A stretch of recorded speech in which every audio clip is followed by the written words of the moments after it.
দীঘায় এসে শুধু সমুদ্র দেখে ফিরে গেলে কিন্তু একটা অসাধারণ জায়গা মিস করবেন। এমন একটি পার্ক যেখানে রয়েছে সবুজে ঘেরা মনোরম পরিবেশ, বোটিং, বাচ্চাদের জন্য টয় ট্রেন ও রোপওয়ে। এছাড়াও রয়েছে ছবি তোলার জন্য খুব সুন্দর সুন্দর স্পট। তাই ভিডিওটি শেষ পর্যন্ত দেখবে ও ভিডিওটি ভালো লাগলে একটা লাইক করে চ্যানেলটি সাবস্ক্রাইব করে দেবে। তো চলো আজকে ভিডিও শুরু করা যাক। মাই ট্রাভেল ডায়েরি চ্যানেলে প্রত্যেকে স্বাগত জানাই। তো আজকে আমরা চলে এসেছি দীঘার অন্যতম জনপ্রিয় পার্ক অমরাবতী পার্ক। সমুদ্রের কোলাহল থেকে একটু দূরে শান্ত ও সবুজে ঘেরা এই পার্কটির পরিবেশ বন্ধু ও প্রিয়জনের সঙ্গে কিছুটা নিরিবিলি সময় কাটানোর জন্য একদম উপযুক্ত। এই পার্কের সবথেকে বড় আকর্ষণ হলো বোটিং। ছোট্ট একটা লেকের মধ্যে নৌকায় চড়ে চারপাশের সবুজ প্রকৃতি উপভোগ করার অনুভূতিটাই আলাদা।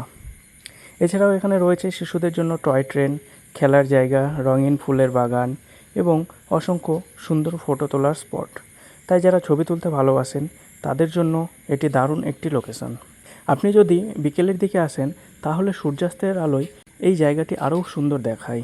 সেই সময়ের পরিবেশ সত্যিই মনকে শান্ত করে দেয়। নিউ দীঘা সমুদ্র সৈকত থেকে এই পার্কের দূরত্ব খুবই কম। আপনারা হেঁটে চলে আসতে পারবেন, মাত্র 5 মিনিট সময় লাগবে।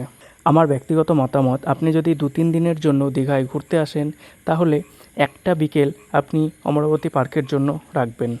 বিশেষ করে পরিবার বা বাচ্চাদের নিয়ে এলে জায়গাটি আরও বেশি উপভোগ করতে পারবেন। আমি একদিনের জন্য এসেছিলাম, তাই সমস্ত জায়গা ঘোরার পর এই পার্কে আসতে আসতে আমার সন্ধ্যা হয়ে যায়। আর আরেকটা জিনিস, এই পার্কটা কিন্তু 7টার পর থেকে বন্ধ করে দেওয়া হয়, তো চেষ্টা করবে তার আগে আসার।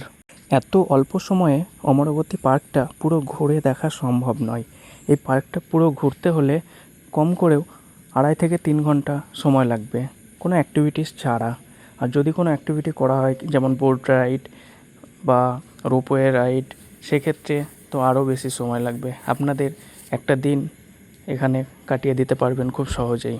এবার একটা গুরুত্বপূর্ণ বিষয়, অনেকেই প্রশ্ন করেন এখানে আসা কি সত্যিই উচিত?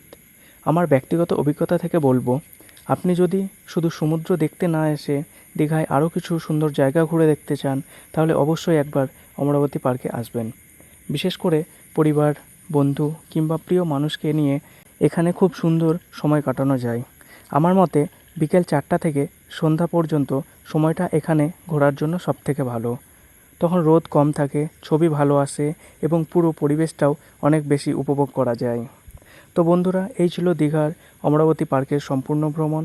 আজকে তোমাদের এই ভিডিওটা কেমন লাগলো অবশ্যই জানাবে কমেন্ট করে। কে কে এই পার্কে ঘুরে গেছো তারাও জানাবে।